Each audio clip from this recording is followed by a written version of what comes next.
પણ જેને અનુભવી શકાય છે, એક જાતનું સામર્થ્ય છે, એટીટ્યુડ છે, આપણી એનર્જી છે આપણે અંદર રહેલી. અને એક્ઝેક્ટલી એ ફોર્મમાં અહીંયા બતાવે છે કે ભગવત ધર્મ પુષ્ટિ, ભગવાનના પણ અંદર રહેલો એમના એક સ્વભાવ, કેમ કે એ પણ એમનો એક એમની સામર્થ્યનો પાસો છે જે રિફ્લેક્ટ થાય છે. એ રિફ્લેક્ટ ક્યાં થાય છે? જ્યારે અમુક જીવોમાં આપણે કંઈક વિલક્ષણ સામર્થ્ય જોઈએ છે કે જે મનુષ્ય સાધારણ રીતે ન કરી શકે, ત્યારે આપણને જણાય છે કે આમાં કંઈક ભગવત કૃપા આના ઉપર થઈ છે. એટલે ભગવાન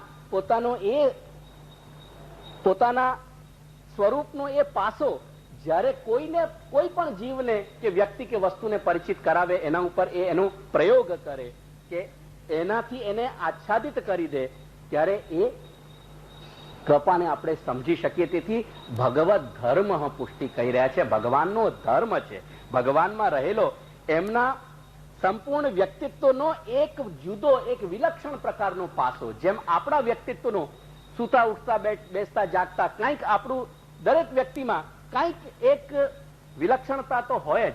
દરેક વ્યક્તિ, ઇવન જે જુડવા સંતાનો હોય એમાં પણ બંનેના સ્વભાવમાં કંઈક ફેર તો તમને જણાશે જ. અને એ જે દરેક વ્યક્તિના સ્વભાવમાં રહેલી જે એક વિલક્ષણતા છે, એવી જ શ્રી પ્રભુના સ્વરૂપમાં રહેલી એક વિલક્ષણતા છે, જે ઈચ્છા વગેરે કોઈ પણ વસ્તુથી જેની સરખામણી આપણે ન કરી શકીએ, એવો જે સ્વભાવનો એક કંઈક પાસો છે જે ભગવાનનો, એને આપણે કહીએ છીએ પુષ્ટિ અથવા અનુગ્રહ અથવા કૃપા.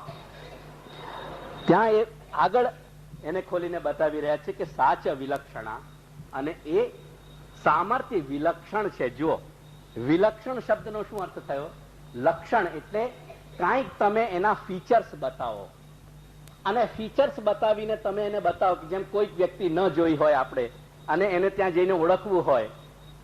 સાધારણ રીતે તો આ એરપોર્ટ ઉપર કે સ્ટેશન ઉપર બોર્ડ ઉપર નામ લઈને લોકો ઉભા રહેતા હોય, પણ એવું ન હોય. પણ આપણને કોઈકના ફીચર્સ બતાવી કે જો આવા પ્રકારની વ્યક્તિ છે, આવા કપડા પહેરે છે, આવા ફ્રેમનો ચશ્મા પહેર્યો હશે, અને એ આવી રીતે જણાય તો સમજીએ કે એ પેલી વ્યક્તિ છે. એ જે ફીચર્સ બતાવીએ, એ ફીચર્સનું મતલબ થયું લક્ષણ. પણ જેના તમે ફીચર્સ ન બતાવી શકો, એટલે જેને તમે એક્સપ્લેન ન કરી શકો, જેનું વિવેચન ન કરી શકો, એને શું કહેવાય? વિલક્ષણ. વિગત, જેમાંથી લક્ષણ નીકળી ગયો છે, એટલે જેનું લક્ષણ તમે તમારા સામર્થ્યથી નથી કહી શકતા, એનું નામ વિલક્ષણ. એટલે કે છે કે સાચ વિલક્ષણ. એ પુષ્ટિ વિલક્ષણા છે, એનું તમે નિરૂપણ કરી શકતા નથી, કેમ કે એ લૌકિક અલૌકિક ફલ સાધિકા, એ લૌકિક અને અલૌકિક ઉભય પ્રકારના ફલ જીવોને અપાવે છે, એમના સિદ્ધ કરી આપે છે. તેથી અધિકારી વિશેષે, કોઈક વિરલ વ્યક્તિમાં, કંઈક અપવાદ વ્યક્તિઓમાં, એ દરેકમાં સર્વસાધારણમાં દેખાતી નથી, કોઈક અધિકારી વિશેષ, એટલે ભગવાન જેને એનો અધિકારી ગણે છે એ કૃપાનો, એવા અધિકારી વિશેષમાં, એ પણ કેવો અધિકારી વિશેષ? કે નિસ્સાધન. નિસ્સાધન એવી કોઈ વ્યક્તિમાં શ્લાઘ્ય ફલમ, જે ફળની આપણે પ્રશંસા કરીએ. દાખલા તરીકે આ સામાન્યથી હટાવીને વિશેષ પુષ્ટિના અર્થમાં, આપણા અર્થમાં હવે આપણે જોઈએ, એટલે પુષ્ટિ માર્ગના અર્થમાં, તો જે ફળ શ્રી વ્રજ ભક્તોને મળ્યો એ શ્લાઘ્ય ફળ. શ્લાઘ્ય એટલે જેની નિરંતર પ્રશંસા કરાય. આજે તમામ મહાનુભાવ ભક્તોની વાણી તમે જુઓ, એ મહાનુભાવ ભક્તો એમ ડગલે ને પગલે એ વ્રજ ભક્તોની પ્રશંસા કરી રહ્યા છે. યશોદા તેરે ભાગ કી કહી ન જાય. હે યશોદા, તારા ભાગીની અમે શું વાત કહીએ? કેમ કે કરોડો જન્મના પુણ્ય પણ ભેગા થાય તો આ જાતનું ફળ ન મળે, કે જે અનંત કોટી બ્રહ્માંડનો આધાર છે એ પોતે તારા ખોડાનો આધાર લઈને તારી ગોદમાં આવીને બેસી જાય. એટલે તારા ભાગીનો અમે શું કહી શકીએ? કોણ રસ ગોપીને લીનો ઘૂંટ. એટલે આ પ્રમાણે આપણે એ વ્રજ સ્વામિનીઓનું, શ્રી યશોદાનું, નંદનું, વ્રજના ભક્તોનું, અને કેવલ ભક્તો એટલે મનુષ્ય રૂપ ભક્તોમાં જ નહીં, પરંતુ પ્રાણી માત્ર અને લતા પતાકા વ્રજના રજના કણ જે છે, કે જેને શોધવા આજે પણ અહીંયા આપણે આવી રહ્યા છીએ, એની પણ આપણે શ્લાઘા કરીએ છીએ. એવા શ્લાઘનીય ફળોને જે તે વસ્તુમાં, વ્યક્તિમાં ઉત્પન્ન કરે છે, એ એવા ફળથી એને અનુમીયતે, એનો અનુમાન લગાવી શકાય છે.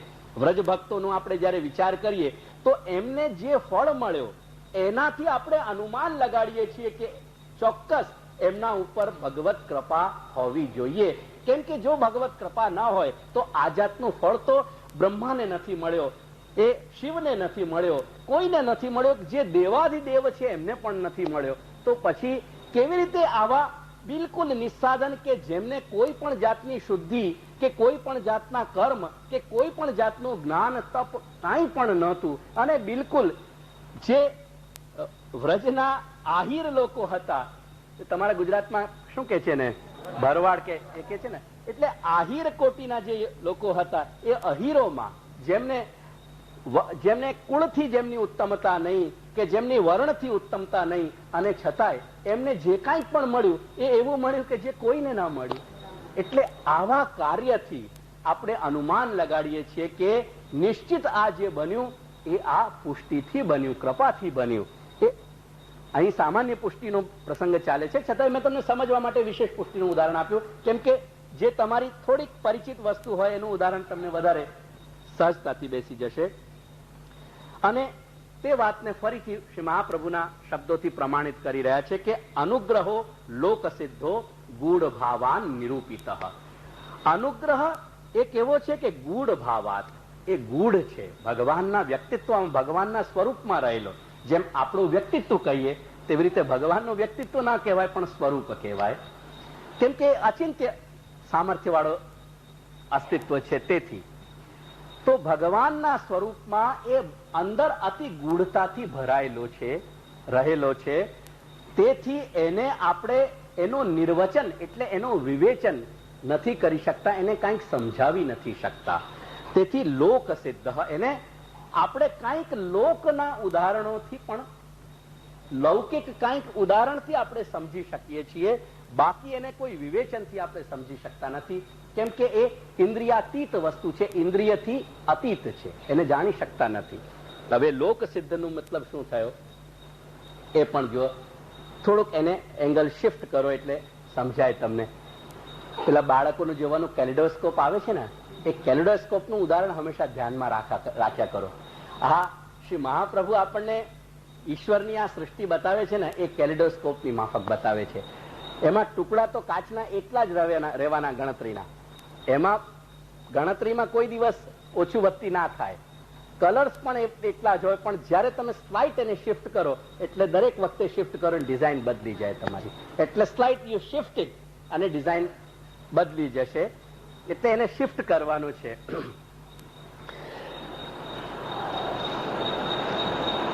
મનુષ્ય માત્રમાં કામના છે, જો ઈચ્છા છે. વિચાર કરો કે ઈચ્છાનું અંશ ક્યાંથી આવ્યો. તમે ભગવતી શ્રુતિ આપણને વેદ બતાવે છે કે સો અકામાયત. સૌથી પહેલા એક વચન બ્રહ્મ બાબતમાં આપણને મળે છે કે સો અકામાયત. એ ભગવાને, એ પરમાત્મા, એ બ્રહ્મે ઈચ્છા કરી. આપણે એના જ અંશ છીએ. જેમ અગ્નિના તણખા, અગ્નિ અને તણખા એ બંનેમાં એનો જો તમે લેબોરેટરી ટેસ્ટ કરાવો તો પ્રોપર્ટી એમાં એક જ આવે, એક જ જાતની વસ્તુ, એમાં સ્વભાવ બંનેમાં એક જ છે. તેથી હું ઘણી વખત ઉદાહરણ બતાવું છું કે જે સ્વિચને આપણે ઓન ઓફ કરીએ, જે જોઈ પણ ન શકાય એવો પણ સ્પાર્ક જો એમાં કુકિંગ ગેસ ફેલાઈ ગયો હોય રૂમમાં તો ધડાકો કરી દેશે. એક જે સ્પાર્કને આપણે જોઈ પણ નથી શકતા, સ્વિચ ઓફ કરીએ કે ઓન કરીએ, ઓન કરવા જઈએ સ્વિચ અને એમાંથી જે સ્પાર્ક થાય એ આખા જો રૂમમાં ભૂલથી જો ગેસ ફેલાઈ ગયો હોય કુકિંગ ગેસ તો એમાં ધડાકો કરી ભડકો કરી દેશે. એટલે સ્પાર્કમાં પણ કેટલો મોટો ભડકો કરવાની સામર્થ્ય છે, કેમ કે એમાં અગ્નિનો સામર્થ્ય રહેલો છે. ભલે બહુ નાના અંશમાં છે, અગ્નિ બહુ મોટા અંશમાં હોય, પણ સામર્થ્યમાં રહેલો છે, અર્થાત સ્વભાવનો કાંઈક અંશ એ રહેલો છે. તેથી મનુષ્યમાં, પ્રાણીમાં પણ જે ઈચ્છા કરવાનો જે સામર્થ્ય છે એ પણ ભગવાનમાંથી જ આપણને મળેલો છે. We have the choice. આપણને સ્વાતંત્ર્ય છે કાંઈક ચોઇસનો. પોલિટિકલી પછી કાંઈક સમાજનો દમન થતું હોય જુદી વસ્તુ છે, પણ મનુષ્યમાં એને ચયન કરવાનો, એને કંઈક પસંદગીનો સામર્થ્ય મળેલો છે. એ ક્યાંથી મળેલો છે? એ સર્વતંત્ર સ્વતંત્ર બ્રહ્મમાં, સર્વતંત્ર સ્વતંત્ર પરમાત્મા. કેમ કે સર્વતંત્ર સ્વતંત્ર છે એટલે એને, એના માટે અગણિત ચોઇસ છે. એ ગમે તે વસ્તુને પસંદ કરી શકે છે. એના માટે એ રેન્જ આખી ખુલ્લી છે અને એનો જ સ્વભાવનો કંઈક એના જ સ્વભાવનો છાંટો આપણે લઈને આવ્યા છીએ. તેથી આપણામાં પણ એ રહેલો છે. તેથી આપણમાં કંઈક પસંદગીની પણ છૂટ કંઈક આપણને મળી છે સ્વભાવથી. એટલે આ વસ્તુથી તમે એક વસ્તુ સમજી શકશો કે લોકમાં પણ કંઈક જે ઘટિત થતું હોય એનાથી આપણને વૈદિક વસ્તુઓનું ધ્યાન આવે. લોકમાં પછી એવો નહીં જે આપણે કંઈક અસ્વાભાવિક રીતે ઓઢી લીધું છે. હા, લોકમાં એટલે જે સહજતાથી જે ઘટતું હોય એની વાત કરી રહ્યો છું. દાખલા તરીકે કોઈ વ્યક્તિએ કોઈ બીજી એક વ્યક્તિ પાસે, સુખી વ્યક્તિ પાસેથી કંઈક કર્જો લીધો હોય અને સમજો 10,000 રૂપિયા લીધા છે. વર્ષની કે 6 મહિનાની મુદત આપી અને એની કંઈક સ્થિતિ જોઈને એને કહ્યું કે ભાઈ વ્યાજ પણ હું તને તારી પાસે વ્યાજ બીજ લઈશ, કંઈક બહુ વધુ મોટું વ્યાજ નહીં લઉં તને. છતાં એ વ્યક્તિ 2 વર્ષ સુધી પૈસા ન આપી શકી અને છેલ્લે એ વ્યક્તિ આવે અને એની દિનહીન દશાને જોઈને એને થાય કે ચાલ ને ભાઈ, હવે ચાલ આપણે એવું કરીએ કે તું 2,000 રૂપિયા આપી દે ને 8,000 રૂપિયા આપણે મોડી વારીએ. ચાલ આપણે વાઇન્ડ અપ કરીએ અને તારો કરજો તું કર્જથી મુક્ત. હવે મને બતાવો કે એ વસ્તુ તમારા સ્વભાવમાં ક્યાંથી લઈ આવ્યા તમે? એ અનુગ્રહનો છાંટો મનુષ્યમાં એક્ટિવ છે, કંઈક એ એલિમેન્ટ વર્ક કરી રહ્યો છે. તેથી સહજ એક મનુષ્યના અંદર એક વાત આવી કે ચાલો ભાઈ કાંઈ નહીં, બચારા એને આપવાની કઈક સામર્થ્ય નથી, એને છૂટો કરો, એને પોતાના ઋણમાંથી એને મુક્ત કરો. અપરાધ ઘણા બધા બન્યા હોય સ્વભાવગત, જેના શાસ્ત્રમાં પ્રાયશ્ચિત્તો બતાવેલા છે. જે કાંઈક પણ નિષિદ્ધ કર્મ થાય, નિષેધ, જેને જો આધુનિક ભાષામાં કહું તો મનુષ્યના અંદર રહેલો જે નેગેશન છે, નિષેધની વૃત્તિ છે, એ નિષેધની વૃત્તિથી જે કાંઈક પણ થાય, જેને આપણે કહીએ છીએ આધુનિક ભાષામાં નેગેટિવ એટીટ્યુડ, એ જે કાંઈક નિષેધથી આપણે કરીએ, અર્થાત જે સાંસારિક કામ, ક્રોધ, લોભ, મોહ, મદ, માત્સરી વગેરેની જે આપણા વ્યક્તિત્વમાં રહેલી ઉણપો છે, જે કમીઓ છે આપણી, એનાથી કાંઈક કોઈ કાર્ય કરીએ કે વ્યવહાર કરીએ તો એ વ્યવહાર સ્વસ્થ ન કહેવાય, એ વ્યવહાર દોષ ભરેલું કહેવાય. અને એ જ દોષ ભરેલું વ્યવહાર જો વધતું જ જાય તો ખરેખર એ પાપ રૂપ બની જાય. અને પાપોના તેથી આપણા શાસ્ત્રોમાં પ્રાયશ્ચિત્ય ઘણા વિસ્તારથી બતાવેલા છે કે અમુક વૃત્તિથી, અમુક ખોટો થયેલો જે મન, વાણી કે દેહ વગેરેથી જે અશુભ કર્મ છે, અર્થાત જે નિષેધક કર્મ છે, જે નેગેટિવ તમારું એક્ટ છે, એક્શન છે, કે જે વિચાર છે કે તમે વાણીથી જે ખોટો વ્યવહાર કર્યો એનું પ્રાયશ્ચિત્ત કરો. હવે પ્રાયશ્ચિત્ત કરવાની સામર્થ્ય ખરેખર કોઈક વ્યક્તિમાં ન હોય તો શાસ્ત્રે ઘણા બધા વિકલ્પો આપ્યા.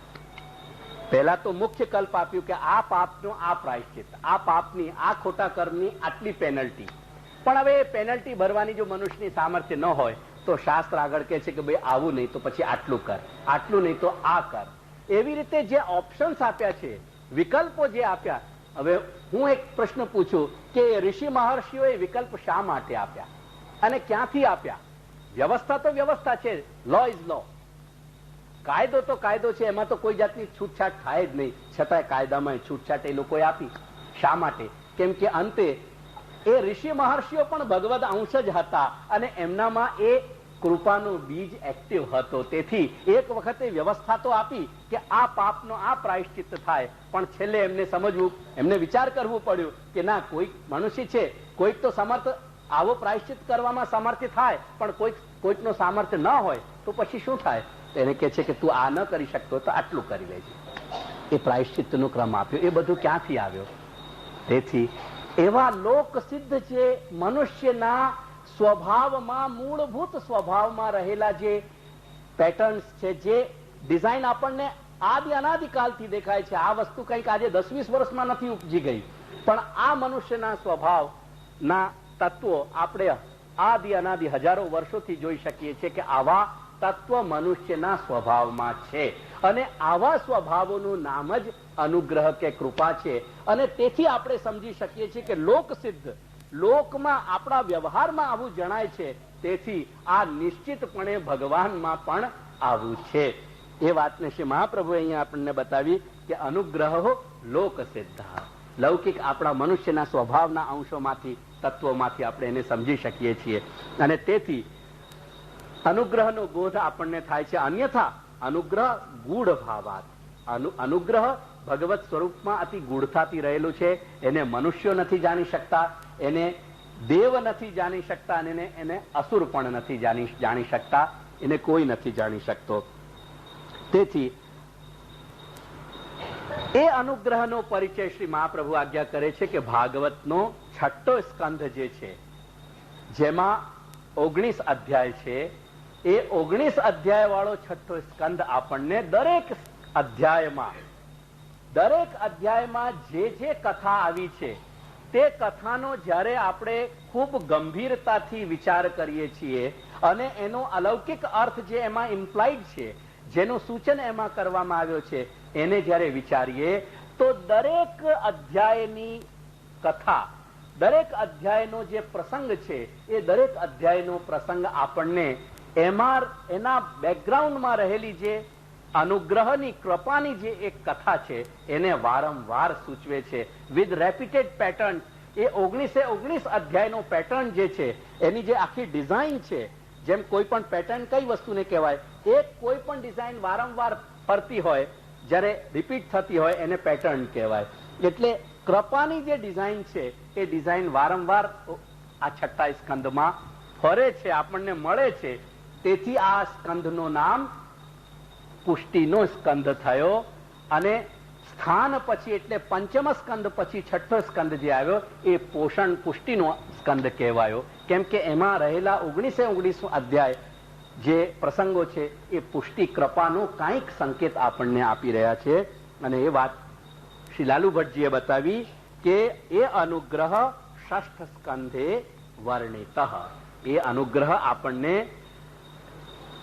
જગતમાં રહેલા જે ભિન્ન ભિન્ન વ્યક્તિઓ છે એ વ્યક્તિઓના પ્રસંગથી, દાખલા તરીકે અજામિલના પ્રસંગથી, વૃત્રાસુરના પ્રસંગથી, ઇન્દ્રના પ્રસંગથી. હવે અજામિલ એક મનુષ્ય કોટીમાં છે, ઇન્દ્ર એ દેવ કોટીમાં છે, અને વૃત્ર એ અસુર કોટીમાં છે. એવા મનુષ્ય કોટીમાં પણ કૃપાના કંઈક પાસાઓ બતાવ્યા. એટલે ભગવાનની જે કૃપાની અદા છે, એનો જે આ કૃપાનો જે લટકો છે, એ લટકાને મનુષ્યના સંદર્ભમાં પણ બતાવી રહ્યા છે, દેવના સંદર્ભમાં પણ બતાવી રહ્યા છે, અસુરના સંદર્ભમાં પણ એને બતાવી રહ્યા છે. એ અદાના, એ કૃપાની જે અદા છે એના ડિફરન્ટ જે એના એંગલ્સ છે, એના પાસાઓ છે, એને જુદી જુદી રીતે બતાવી રહ્યા છે. તે 6ઠ્ઠ સ્કંધે વર્ણિત.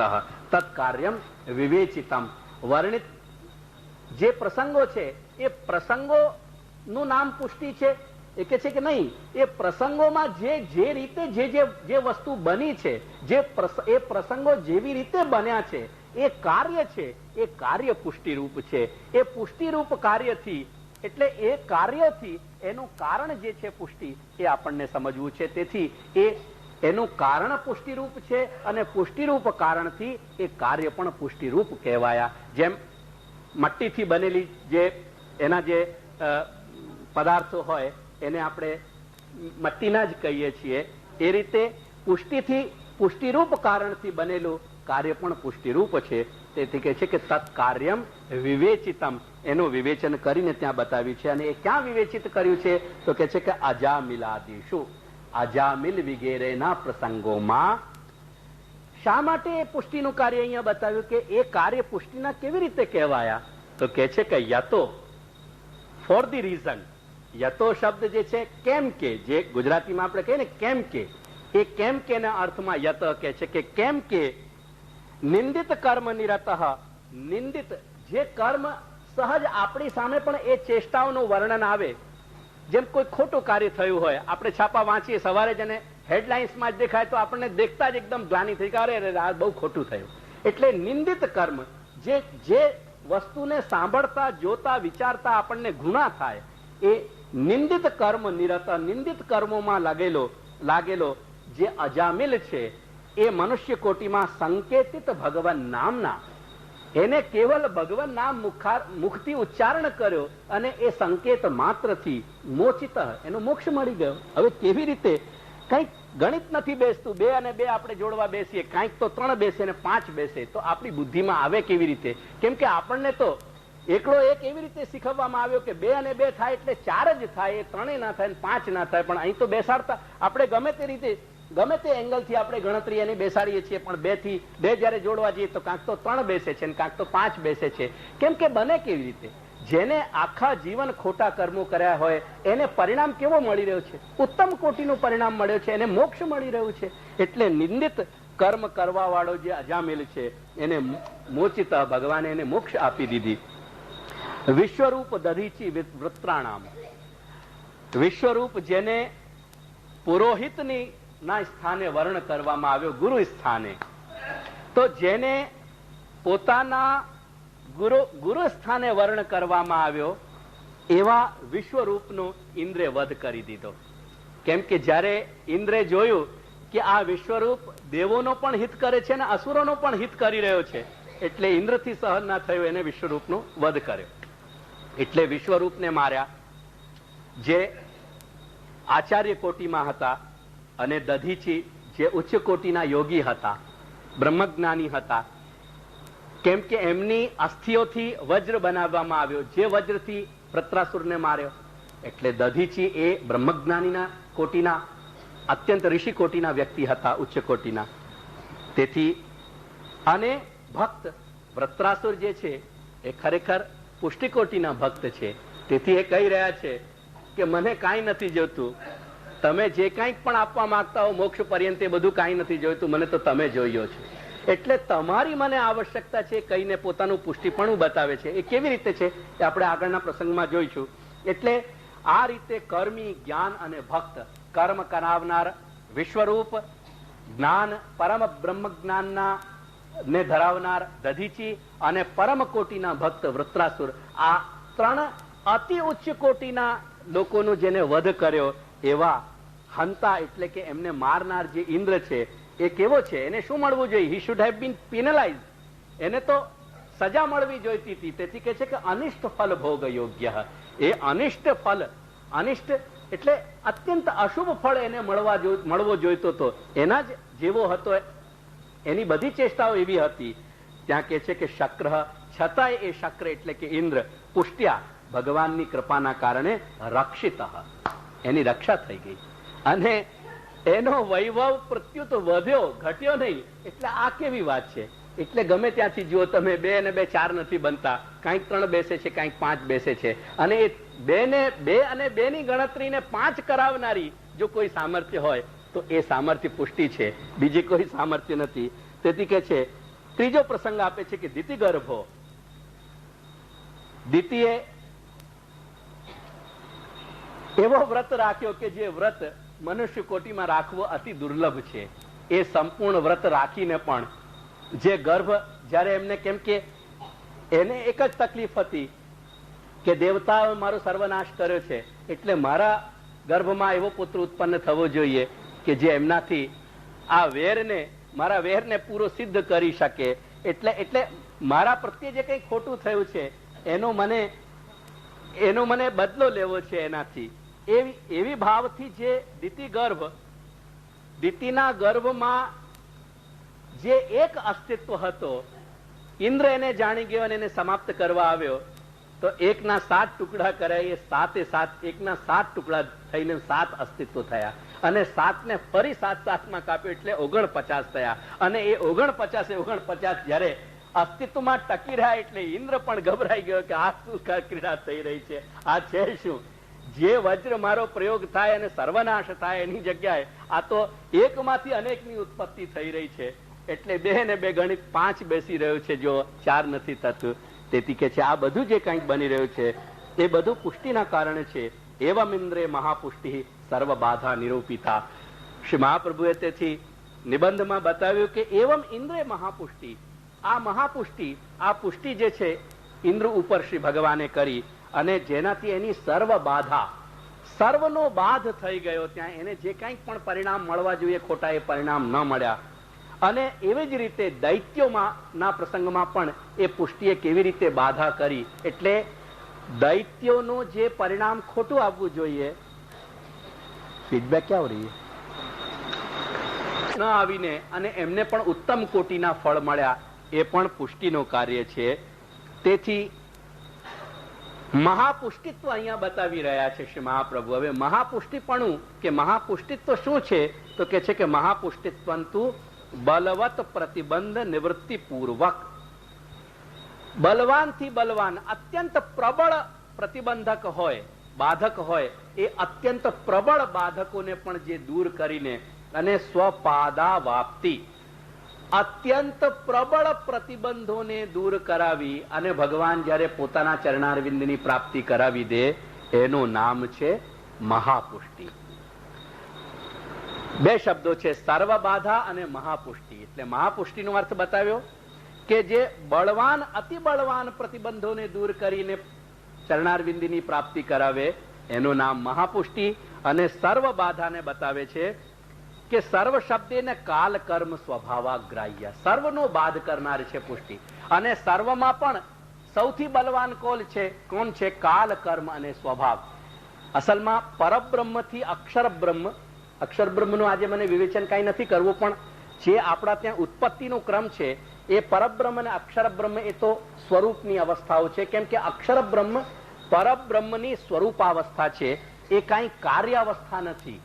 પરંતુ અક્ષર બ્રહ્મની પહેલી જે સ્ટેજ આવે છે ક્રિએશનમાં, સર્જનમાં કે સૃષ્ટિમાં, એ આવે છે કાલ, કર્મ, સ્વભાવ, પ્રકૃતિ અને પુરુષ. આ પાંચ પાસાઓ સૌથી પહેલા પ્રાદુર્ભૂત થાય છે, અસ્તિત્વમાં આવે છે. કાલ, કર્મ, સ્વભાવ, પ્રકૃતિ અને પુરુષ. એ પુરુષમાં જ પછી ત્રણ ભેદ છે. એ પુરુષના જે અંશો છે એ પુરુષ અંશમાં પુષ્ટિ પ્રકારના, પ્રવાહી પ્રકારના અને મર્યાદા પ્રકારના. એટલે મર્યાદા જીવો, માર્યાદિક જીવો, પ્રાવાહિક જીવો અને પુષ્ટિ જીવો એ બ્રાન્ચમાંથી જ પછી આગળ વધે છે. તેથી મૂળ સૌથી પહેલા પાંચ વસ્તુ અસ્તિત્વમાં આવે છે, કાલ, કર્મ, સ્વભાવ, પ્રકૃતિ અને પુરુષ. એમાંથી પ્રકૃતિ અને પુરુષને છોડી દઈએ તો સૌથી વધારે પ્રબળ જે એલિમેન્ટ કે તત્વો છે એ કાલ, કર્મ અને સ્વભાવ કહેવાય.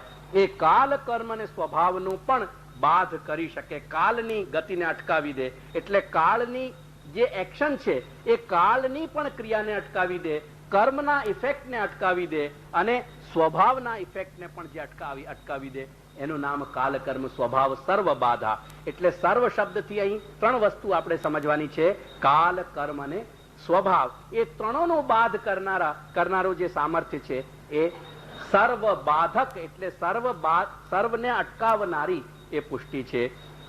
તેથી કે છે કે કુત્સિત કર્મણામ અનિષ્ટ ફલ અજનકત્વેન તદ બાધ ઇન્દ્રે સ્પષ્ટ. અને એનું ઉદાહરણ આપણને સમજાવે છે કે આ કાલ, કર્મ, સ્વભાવનો બાધ ક્યાં દેખાય છે? તો કે છે જો કર્મનો બાધ તો તમે ઇન્દ્રના પ્રસંગમાં જોઈ લો. ઇન્દ્રે બધા જ ખોટા કર્મો કર્યા, કેમ કે એને ઉત્તમ કોટીના કર્મ કરનારા આચાર્યનો એને વધ કર્યો અને ભક્તનો વધ કર્યો અને જ્ઞાનીનો ભક્ત વધ કર્યો. એટલે અત્યંત ખોટા કર્મો જેને કર્યા, છતાં એ કર્મોનું ઇફેક્ટ ખોટું એને ન મળ્યો, એને એના પરિણામ ઉત્તમ મળ્યા. તે પછી દિતિ ગર્ભ પ્રસંગે, હવે દિતિના ગર્ભના પ્રસંગમાં તમે જુઓ વજ્રનો સ્વભાવ શું છે. વજ્ર જ્યાં પ્રયોગ થાય, વજ્રનો જે જગ્યાએ પ્રયોગ કરવામાં આવે, વજ્રનો સ્વભાવ છે કે ત્યાં સર્વનાશ કરી દે. પણ વજ્રના સ્વભાવને પણ ત્યાં પુષ્ટિએ, કૃપાએ અટકાવી દીધો અને એ ગર્ભને નાશ તો ન કરી શક્યો, પ્રત્યુત એ ગર્ભનો વિસ્તાર થઈ ગયો. તેથી કે છે કે નમમાર દિતેર ગર્ભ શ્રીનિવાસ અનુકંપયા બહુદા કુલિશક્ષુણ્નો દ્રોણ્યસ્ત્રેણ યથા ભવાન. ભાગવતનું પ્રમાણ આપીને ત્યાં બતાવે છે કે નમમાર દિતેર ગર્ભ. જો દિતિનો ગર્ભ એનો મરણ ન થયો, પરંતુ પ્રત્યુત દિતિના ગર્ભનો વિસ્તાર થઈ ગયો. એ કોના કારણે થયું? કે શ્રીનિવાસ અનુકંપયા, ભગવાન શ્રી કૃષ્ણની કૃપાથી, અનુકંપાથી એ ગર્ભનું રક્ષણ થયો. અને શુક ભગવાન પરીક્ષિતને બતાવે છે સંબોધન કરીને કે ભવાન અને હે પરીક્ષિત, આ કૃપાને સમજવા માટે તું સીધું હજી સમજી લે કે હું કેવલ દિતિના ગર્ભની ચર્ચા નથી કરી રહ્યો, તમારી પોતાની ચર્ચા કરો. હે રાજન, જેમ તમારો આપનો જે રીતે રક્ષણ દ્રોણના પુત્ર, દ્રોણાચાર્યના પુત્ર જે દ્રૌણી અર્થાત કે અશ્વત્થામાના જે બ્રહ્માસ્ત્રથી જે વખતે તમારું રક્ષણ થયું, ગર્ભમાં એ કોને કર્યું રક્ષણ? એ તો તમારો સર્વ વિનાશ થઈ ગયો હોત. એ રક્ષા પણ ભગવત કૃપા એ કર્યો છે. તેથી બહુદા પુરુષક્ષણનો એ જે વજ્રથી જેના ટુકડા ટુકડે કરી દેવામાં આવ્યા હતા એવો દિતિનો ગર્ભ પણ મરણ ન પાવ્યો, અને તમારો પણ ગર્ભમાં જે રક્ષણ થયો એ કૃપાના આધારે જ થયો. તેથી દ્રોણી અસ્ત્રેણ યથા ભવાન, જે રીતે તમારો રક્ષણ થયો તેવી રીતે પુષ્ટિ એ સર્વનો બાધ કરનારી છે. કાલ, કર્મ અને સ્વભાવ એને અટકાવનારી છે. તેથી એને મહાપુષ્ટિ અને સર્વ બાધક, અર્થાત બીજા શબ્દોમાં સર્વનો બાધ કરનારી જે સામર્થ્ય છે એવી મહાપુષ્ટિ બતાવી. આપણે અહીં રાખીશું, કેમ કે વધારે તમને હેવી ના થવું જોઈએ, મને એ તકલીફ છે. પુષ્ટિ માર્ગ આ વિશે આપણું કાલે ચાલતું હતું. એમાં પુષ્ટિનો સ્કંદ આપણે છઠ્ઠો સ્કંદ વિચારી રહ્યા છીએ, કેમ કે પુષ્ટિનો મૂળ જે છે એટલે પુષ્ટિનો સ્વરૂપ અર્થાત પુષ્ટિનો જે કાર્ય છે, કેમ કે કાર્યથી કારણનું અનુમાન આપણે કરી રહ્યા છીએ. કેમ કે કૃપાને આપણે ઇન્દ્રિયોથી તો કંઈ જોઈ શકતા નથી, સમજી શકતા નથી. તેથી શ્રી મહાપ્રભુ નિબંધમાં આજ્ઞા કરે છે કે સચ માર્ગ રુચ્યા અનુમીયતે. કોઈક જીવ ઉપર કૃપા છે એનો નિર્ધાર આપણે કેવી રીતે કરીએ? શ્રી મહાપ્રભુ આજ્ઞા કરે છે કે માર્ગ રુચ્યા નિશ્ચિયતે. માર્ગમાં જેની રુચિ હોય એ માર્ગમાં રહેલી રુચિથી તે વ્યક્તિના જીવનમાં આ જે માર્ગમાં રુચિ છે એ જે કાર્ય દેખાઈ રહ્યો છે એ કાર્યથી કારણનું અનુમાન થાય. કેમ કે માર્ગ રુચિ રૂપી કાર્ય દેખાય છે, તેથી એ કૃપારૂપી કારણ સિવાય ન બને. કૃપારૂપી કારણ હોય તો જ એક માર્ગ રુચિ રૂપી કાર્ય આપણને જણાય, દેખાય. રુચિ એટલે શું? એ રુચિ પણ અભિરુચિ કે રુચિ એને કેવી રીતે સમજીએ એની પણ સ્પષ્ટતા આપણા આચાર્યો કરે છે કે એ રુચિ માર્ગમાં શ્રવણ, સ્મરણ, ચિંતન, મનન, કીર્તન, વેશ, ભૂષા, ભાષા, વ્યવહારથી જણાય. આપણા ત્યાં ગામડાઓમાં જે એક સંસ્કૃતિ હતી ભક્તિની, શરણાગતિની, સવારે ઉઠીએ ત્યાંથી આ બાલ વૃદ્ધ ઘરમાં પણ જય જય શ્રી ગોકલેશ કરે. ઘરના ઉમરાથી બહાર પગ મૂકીએ તો જય જય શ્રી ગોકલેશ કહીએ, અંદર પગ મૂકીએ તો જય જય શ્રી ગોકલેશ કહીએ. એ સંસ્કૃતિ હતી ને, અત્યારે ખોળવાઈ રહી છે એ વસ્તુ, પણ આજ સુધી એ વસ્તુ હતી. અને હજી કંઈક અંશમાં જે સદગ્રહસ્થો છે એ એને જાળવી રાખે છે. તેથી આ જે વ્યવહાર છે, આચાર છે, એ આચાર આપણને બતાવે છે કે આ ઘરના જીવો ઉપર અને આ ઘર ઉપર કંઈક ભગવત કૃપા છે. કેમ કે કૃપા ના હોય તો આ રીતે વારંવાર ભગવાન નામોચ્ચારણ ન થાય. તેવી જ રીતે વેશ, ભૂષા, ભાષા જે આજે પ્રાય ધીમે ધીમે હવે સમાપ્ત થઈ રહી છે. તેથી વેશ, ભૂષા, ભાષા, આપણે ભાષા બોલવાની પદ્ધતિ પણ એ હોય જે પદ્ધતિ આજે લગભગ પ્રાય એ પણ સમાપ્ત થઈ રહી છે. કોની સાથે કેવી રીતે બોલવું, આચાર્ય સ્થાન સાથે કેવી રીતે વ્યવહાર કરવો, વૈષ્ણવો સાથે એકબીજા સાથે પરસ્પર કેવી રીતે બોલવું, એ વૈષ્ણવોમાં પણ જે વયોવૃદ્ધ હોય, જ્ઞાનવૃદ્ધ હોય એમની સાથે કેવી રીતે વર્તન કરવું. કંઈક તો સૌભાગ્ય ગણો કે દુર્ભાગ્ય ગણો, જે ગણો એને, ગુજરાતી ભાષાની સીમાઓ એટલી કંઈક છે. જેમ ગુજરાતી ભાષામાં તમે સિવાય અને તુકારા સિવાય કંઈક આદરનો કે પૂજ્ય ભાવનો સંબોધન જ નથી. પૂજ્યને પણ આદરણીયને પણ આપણે તમે જ કહીએ છીએ, આપ છે જ નહીં. એટલે કંઈક એવી ભાષાના આપણા કંઈક સહજ ભાષાના કંઈક રિસ્ટ્રિક્શન્સ છે, કંઈક એની સીમાઓ થઈ ગઈ છે. છતાં એ સીમાઓથી ઉપર ઉઠી અને એ વ્યવહારની પદ્ધતિ આપણે કાળજીથી કેળવવી જોઈએ. જો એ અભિરુચિ હોય, એ કેળવવી દેટ મીન્સ શું કે કંઈક એને જબરજસ્તી નથી કેળવવાની, અને જબરજસ્તી કરવા જઈશું તો એ આવશે નહીં. પણ જો ખરેખર સહજ પ્રવૃત્તિ છે તો એ પ્રવૃત્તિને વિકસિત કરવી જોઈએ. જેમ કોઈક બાળકમાં ટેલેન્ટ હોય, એમાં કંઈક કુશળતા હોય, વિશેષતા હોય, સમજો કળાની કે પેઇન્ટિંગની કે સંગીતની, તો એને કોઈ યોગ્ય શિક્ષક પાસે મૂકી દઈએ તો એની કળાનો વિકાસ થાય. એવી જ રીતે જ્યારે યોગ્ય પદ્ધતિથી આપણે એને કેળવીએ તો આપણા અંદર રહેલી જે આ કૃપાનું બીજભાવની જે પદ્ધતિ છે એ વિકસિત થશે. તેથી સચ માર્ગરુચ્ય અનુમીયતે એવું મહાપ્રભુ આપણને કહીને બતાવે છે.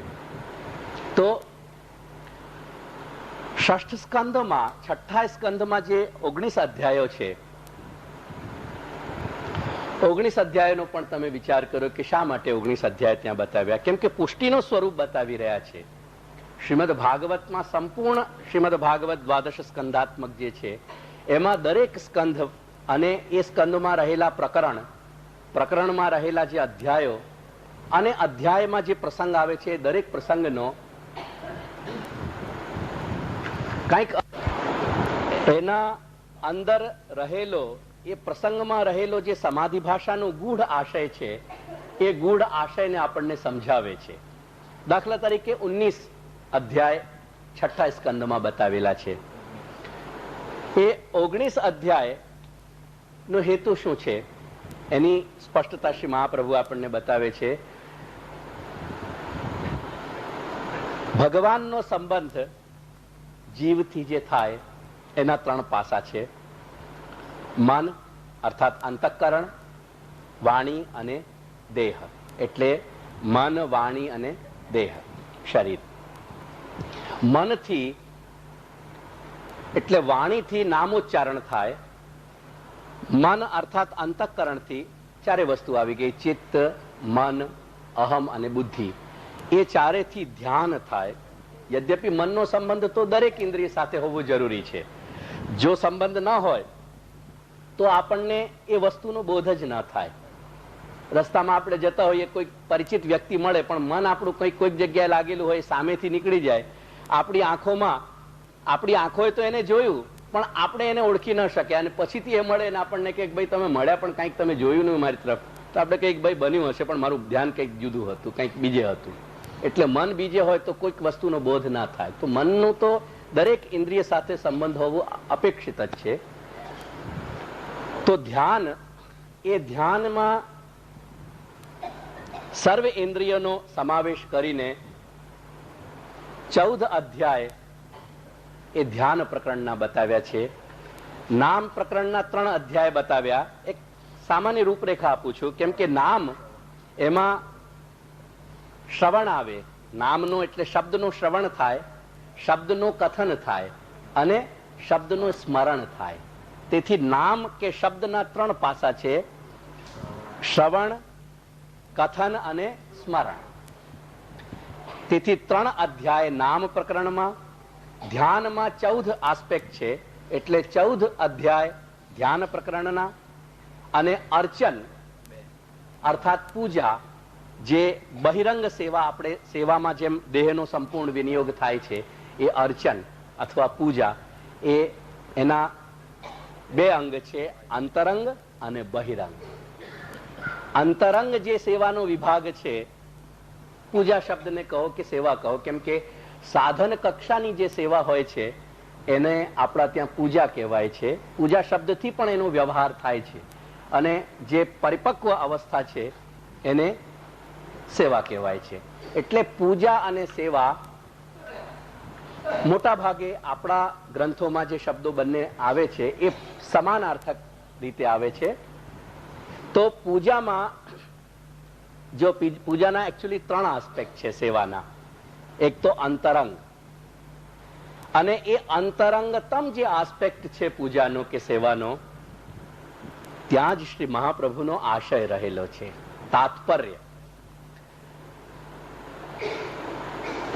શબ્દ જે છે ને એના 6 પ્રકારથી અર્થ થઈ શકે. અત્યારે એનો વિવેચન નથી કરવા બેસતો, પણ જે 6થો અર્થ છે એ જ એનો તાત્પર્ય કહેવાય. એનો મૂળ અર્થ જે છે એને તાત્પર્ય કહીએ. જેમ પેલે નારિયેળ હોય ને, તમે શું કહો છો, ગોલા કહો છો, નારિયેળ કહો છો? એટલે નારિયેળને તમે ખાવા બેસો અને ખાલી જેમ સેવ હોય, કે સેવ એટલે પેલો તમે સફરજનના, એટલે એને તો ડાયરેક્ટ આપણે મોઢેથી ખાઈ શકીએ, પણ જો નારિયેળને ખાવા જઈએ તો શું થાય? એમાં એનો છૂછ જ, એને ઉપર રહેલા જે તંતુઓ છે એ જ બહાર આપણને આપણા મોઢામાં આવે. એટલે એ તંતુઓ ઉપરના બધા જ કાઢવું પડે, ઉપરનું લેયર.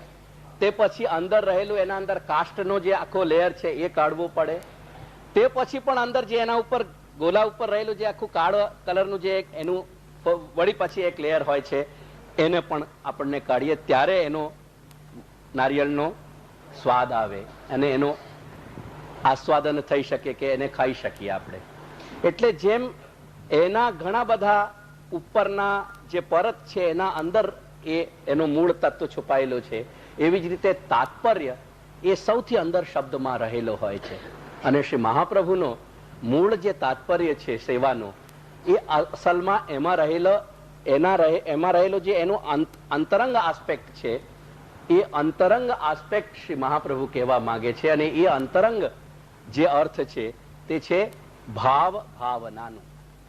હવે ભાવ ભાવના શબ્દ પણ બહુ ખોટી રીતે સમજાય છે, એને પણ થોડુંક સમજી લો. ભાવ ભાવના બે શબ્દ નથી.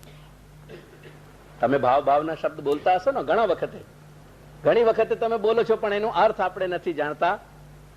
ભાવ ભાવના આપણે એમ સમજીએ છીએ કે બે શબ્દો છે. ભાવ ભાવના બે શબ્દો નથી, એ સમસ્ત પદ છે, સમાસ વાળું પદ છે. ભાવનું ભાવન કરવું એનું નામ ભાવ ભાવના. બાકી ભાવ ભાવના કહીને આપણે કયા જ કરીએ કે આ ભાવ ભાવના. ભાવો ભાવનયા સિદ્ધ. આગળ બોલો.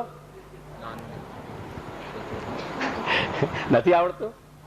ભાવ સાધનમ નાન્યદિશ્યતે. ધન્યવાદ. કઈક ચાર વ્યક્તિ તો બોલીએ ને.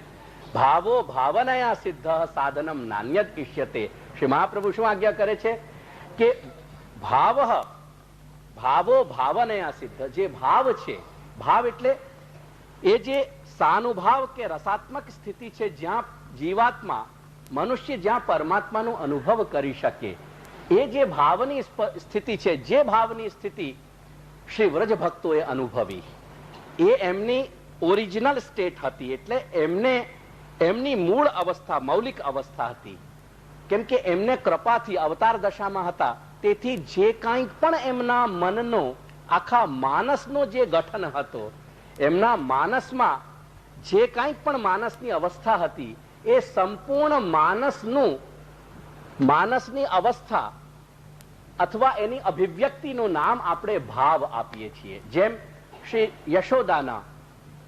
યશોદાનું કૃષ્ણ પ્રત્યેનું વર્તન, સંપૂર્ણ વર્તન, એમાં શ્રી યશોદાના ચિત્તમાં રહેલા જે કાંઈ પણ વિચારો હતા એ બધા ભાવ રૂપે કહેવાયા. એ ભાવ જે હતો એ એમનો મૌલિક હતો, એમને બીજા કોઈ પાસેથી લેવું નહોતું પડ્યું. તેથી એમની પોતાના જે માનસની મૂળ અવસ્થા હતી, અને જે અવસ્થાના કારણે પરમાત્માનો અનુભવ કરી શક્યા, સાક્ષાત સાનુભાવ કરી શક્યા, એનો મતલબ છે ભાવ.